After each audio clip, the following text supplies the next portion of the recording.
परिचय मार्गदर्शक गायकवाड काम दत्ता भाऊ दिनी तुम्हाला पुढे मार्गदर्शन करणार आणि करणार माहिती देणार. आता आलो आपण प्राण्यांच्या घरात. आतापर्यंत कुठे होतो आपण?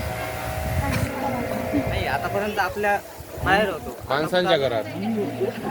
प्राण्यांच्या घरात आलो. आवाज आपण जे निसर्ग आपण फिरताना आवाज कधीच करायचा नाही, कारण की जर आपण आवाज जर केला तर पूर्ण प्राणी पोहून जातील. आणि की मी तुम्हाला थोडीशी माहिती देणार, कारण की झाडाबद्दल देणार किंवा एखादा पक्षी जर दिसला तर या पक्ष्याबद्दल देणार, प्राणी जर दिसला तर प्राणीबद्दल देणार.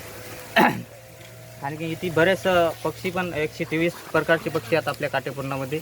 आणि बिबट पण आहेत, बिबट 16-17 बिबट पण आहेत, 2 भालू पण आहेत.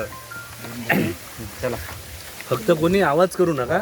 जर तुम्हाला ऐकायचं असेल माहिती आपापसात बोलायचं नाही. हा, समजलं की नाही? कारण ते सांगतील फक्त तुमच्या कानी यांच्या बोलण्याकडे लक्ष ठेवा. वनभ्रमंतीमध्ये आपापसात बोलायचं नाही, फक्त समोरचे जे काही सांगते ते ऐकायचं.